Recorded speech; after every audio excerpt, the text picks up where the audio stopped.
بسم اللہ الرحمن الرحیم۔ حضرات محترم، میرے بھائی بہنوں اور بیٹیوں، حضرت صلی اللہ علیہ وسلم کی 3 اہم نصیحتیں بیان کر رہا ہوں۔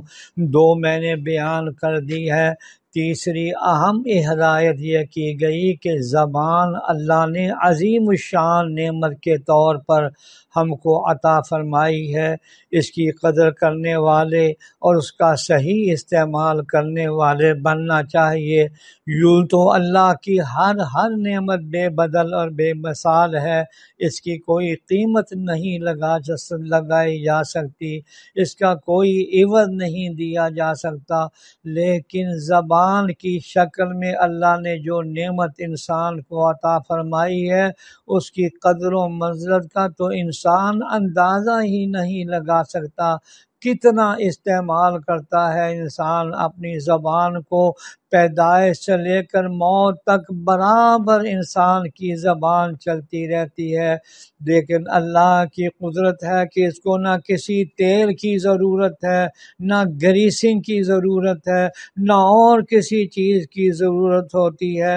ایسا بے مثال نظام اللہ نے زبان کی شکل میں انسان کو عطا فرمایا ہے کہ انسان سوچتا رہے تو سوچتا رہ جائے گا، زندگی ختم ہو جائے گی، لیکن اس کی حقیقت تک نہیں پہنچ سکتا۔ جس مالک نے اتنی عظیم الشان نعمت عطا فرمائی ہے، اس کی قدردانی اور اس کی عظمت کا احساس ہم سب کے دلوں کے اندر ہونا چاہیے۔ یہ ہماری لازمی ذمہ داری اور فریضہ ہے۔ زبان کے بارے میں اب حضرت صلی اللہ علیہ وسلم کے ارشادات سناتا ہوں۔ آپ نے فرمایا، مومن بندے کی نشانی اور علامت یہ ہے کہ جب وہ بولتا ہے تو صحیح بولتا ہے، ورنہ تو وہ سکوت اور خاموشی کو اختیار کرتا ہے۔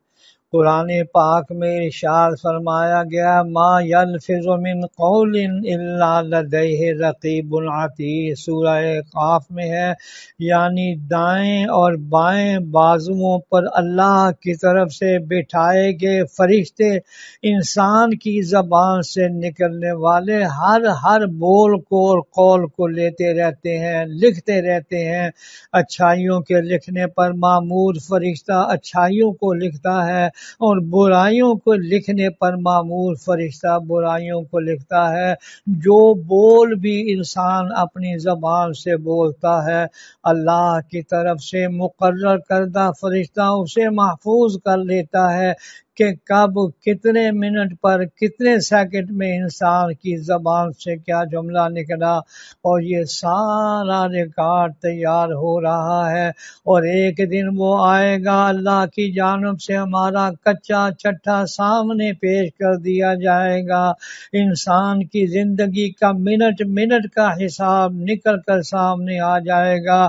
یہ احساس اگر انسان کی زندگی کے اندر ہو تو وہ زبان کے صحیح استعمال کی فکر بھی کرے گا، اور جب یہی احساس ختم ہو جائے تو اس کی فکر بھی دل سے نکل جاتی ہے۔ نبی اکرم صلی اللہ علیہ وسلم نے یہی ارشاد فرمایا کہ ایمان کی نشانی اور علامت یہ ہے کہ یا تو بولو تو اچھا بولو، ورنہ سکوت اور خاموشی اختیار کر لو۔ قرآن کریم کی ایک آیت کا ترجمہ یہ ہے کہ فرمایا، جو ذرہ تمہاری نیکیاں ہیں وہ بھی قیامت کے دن سامنے آ جائیں گی، اور جو ذرہ برائیاں ہیں وہ بھی سامنے آ جائیں گی۔ حضرت صلی اللہ علیہ وسلم نے ارشاد فرمایا، سب سے زیادہ جہنم میں لوگوں کے جانے کا ذریعہ اور باعث یہ زبان ہوگی۔ ویسے تو گناہوں کی ایک لمبی فہرست ہے، لیکن نبی اکرم صلی اللہ علیہ وسلم فرماتے ہیں کہ اکثر و بیشتر انسان جہنم کی آگ میں اسی زبان کے غلط استعمال کی وجہ سے جلے گا، کیونکہ جھوٹ اسی زبان سے انسان بولتا ہے، غیبت اسی زبان سے کرتا ہے، چغلی اسی زبان سے کرتا ہے، لوگوں کو دھوکہ اسی زبان سے دیتا ہے، لوگوں کی عزتوں سے کھلواڑ انسان اسی زبان سے کرتا ہے۔ بہت سے گناہ کبیرہ ہیں جن کا ارتکاب انسان اسی زبان سے کرتا ہے۔ ترمذی شریف کی روایت ہے کہ حضرت صلی اللہ علیہ وسلم نے فرمایا کہ تمہاری ماں تمہیں روئے۔ حضرت معاذ ابن جبل سے فرمایا کہ تمہاری ماں تمہیں روئے، اکثر و بیشتر لوگ جہنم میں منہ کے بل اپنی زبان کی کٹی ہوئی کھیتیوں کی وجہ سے جائیں گے۔ کھیتیوں کا مطلب زبان سے انسان جو بولتا ہے، کٹی ہوئی کھیتیوں کی مثال ہے۔ اکثر و بیشتر اپنی زبان کے غلط استعمال کی وجہ سے اوندے منہ جہنم میں ڈالے جائیں گے۔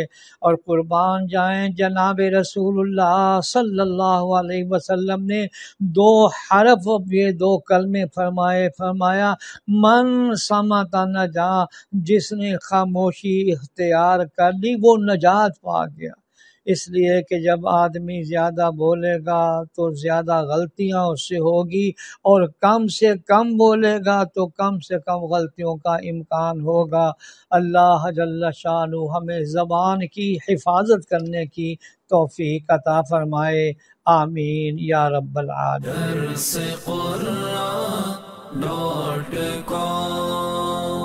www.darsequran.com